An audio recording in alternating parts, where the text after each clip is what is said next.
안녕하세요. 행복씨앗입니다. 오늘도 시장을 정리하면서 하루를 마무리하는 시간을 가져볼까 합니다. 오늘 우리 시장은 코스피도 코스닥도 흐름이 참 좋았습니다. 외국인하고 기관들이 동시에 코스피도 그리고 코스닥도 순매수를 하면서 시장이 상승 마감했는데 코스피는 1.2% 그리고 코스닥은 1.43%나 상승 마감했습니다. 오늘 시장이 이렇게 좋았다는 것은 결과적으로 그 투자자들이 지금 당장은 물가로 인해서 또 여러 가지 악재들로 인해서 시장이 불안하지만 결과적으로는 앞으로 좋아질 것이다. 이 좋아지는 것에 희망에 베팅하고 있다라고 봐야 되겠죠. 지금 우리나라뿐만이 아니라 세계적으로 물가 때문에 큰 고생을 겪고 있습니다. 그래서 그런 물가를 진정시키기 위해서 우리 한국은행도 이번에 기준금리를 1.5%에서 1.75%로 이렇게 올렸잖아요. 그리고 이 기준금리가 오른 것은 작년 8월부터 시작해서 이 정도면 굉장히 가파르게 올렸다라고 볼 수 있습니다. 또 다른 말로 하면은 물가 역시 단기간에 급등했다라고도 볼 수가 있겠죠. 또 그리고 한국은행에서는 앞으로 금통위가 연말까지 4번 정도 더 남아있는데 매번 올린다 그러면은 적어도 앞으로 한 1% 이상 이렇게 금리를 올릴 수 있는 여력이 있다고 보여집니다. 어쨌든 이 한국은행에서도 기준금리를 그 물가를 잡기 위해서 이렇게 기준금리를 계속 올려가고, 이거는 뭐 우리나라뿐만이 아니라 전 세계 지금 다른 중앙은행들도 이렇게 기준금리를 갖다가 앞으로 더 올리겠다. 그리고 기준금리를 올리는 것이 20년 만에 지금 가장 빠른 속도로 이렇게 금리를 올리고 있다. 다른 나라들도 물가를 잡기 위해서 중앙은행들이 금리를 빠른 속도로 올리고 있다. 이렇게 보시면 되겠습니다. 또 그뿐만이 아니라 정부에서도 노력을 많이 하고 있죠. 물가가 오르다 보니까 지금 우리 서민 생활에 밀접한 영향이 있는 그런 품목들 관세를 갖다가 이제 0%로 부과하지 않는다 이런 이야기까지 했거든요. 그래서 물가를 잡기 위해서 정부에서도 안간힘을 그렇게 쓰고 있습니다. 그러니까 이 물가 때문에 중앙은행도 그리고 정부도 노력을 많이 하고 있다는 거고, 또 이 물가가 이렇게 높아진 것이 이제 공급에 문제가 있어서 그렇잖아요. 그러니까 중국 이 봉쇄가 이제 완화되고 있고 조금씩 이제 정상화 되어 가고 있다는 건데, 이런 건 또 투자 심리에 영향을 미쳤죠. 그런데 지금 중국 같은 경우도 계속 이렇게 봉쇄를 또 할 수 없는 이유가 지금 이 봉쇄에 대한 반발이 점점 커져가고 있습니다. 그렇게 되다 보니까 또 실제 그 경제에 영향을 크게 미치기도 하고 반발도 심하고 하다 보니까 계속 봉쇄를 이어갈 수 없는 그런 상황에 처해 있습니다. 여튼 중국이 그 봉쇄를 갖다가 완화한다는 소식들이 전해지면서 그러면 공급에 대한 문제가 좀 해결이 되고 물가가 좀 안정이 될 것이다 이런 기대도 현재 시장에 영향을 미치고 있고, 또 요거는 좀 예전에 그래 나왔던 건데 지금 러시아 같은 경우 7월이 고비다 이런 이야기들도 있거든요.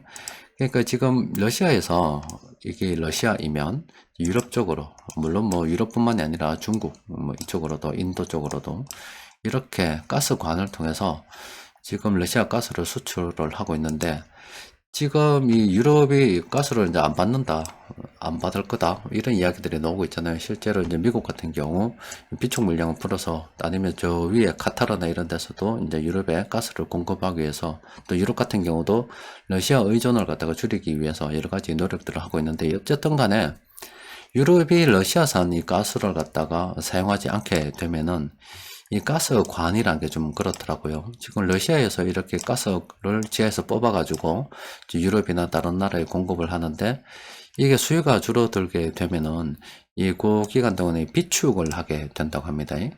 그런데 이 비축에 대한 것도 이제 용량이 있을 거잖아요. 어떤 한계점이 있을 건데, 이 가스라는 게 비축을 하다가 더 이상 안 되면 이제 가스관을 폐쇄를 해야 되겠죠. 그럼 이거 한번 폐쇄를 하게 되면은 다시 재생산하는데 상당히 큰 어려움이 있다고 이야기합니다.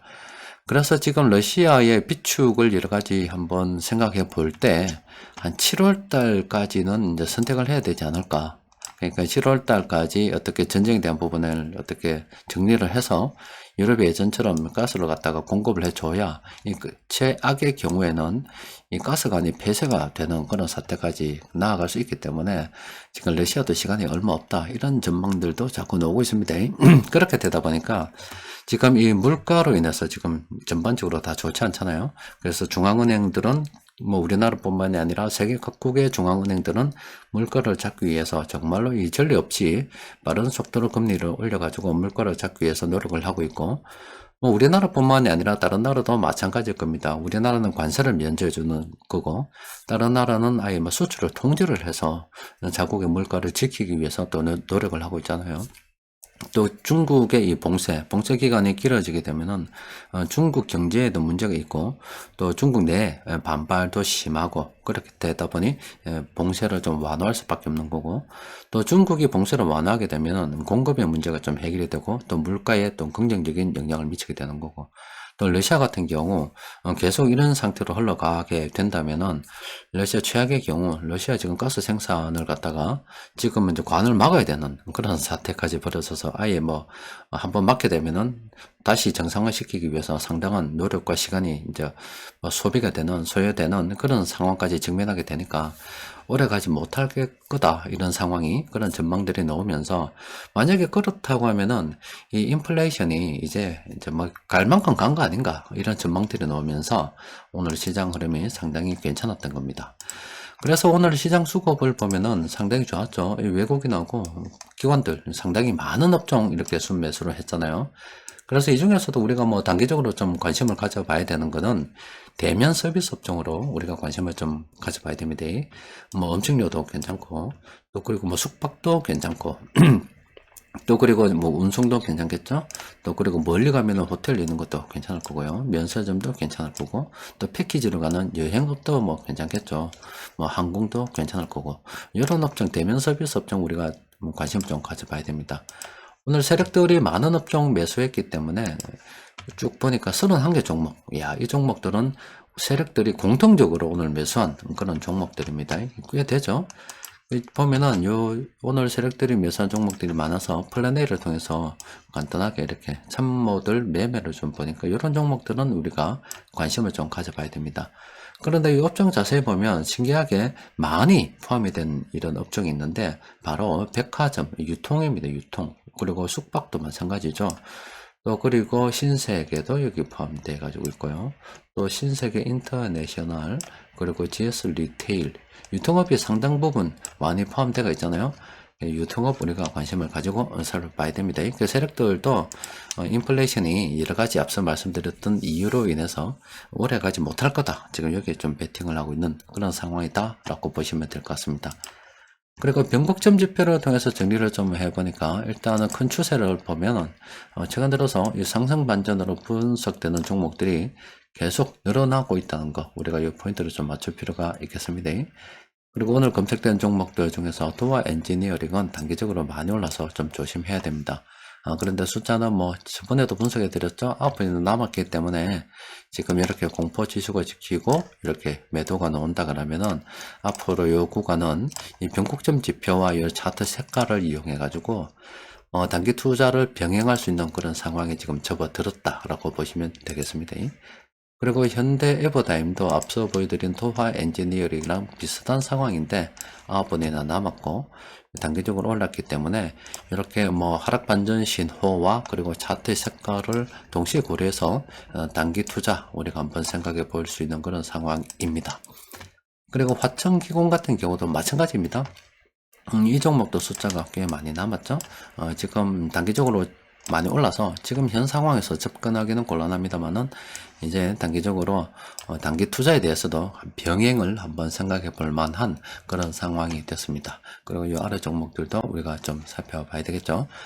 여튼 여러 가지 상황들이 좋지 않습니다. 하지만 투자자들은 멀리 보고 인플레이션은 결국 끝난다, 여기에 베팅을 하고 있습니다.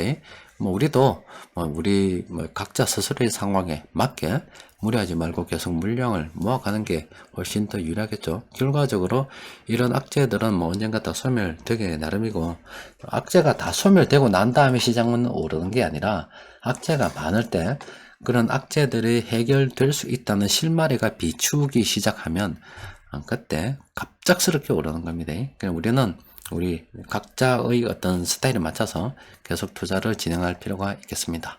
자, 오늘은 또 여기까지 정리하도록 합시다. 이상입니다.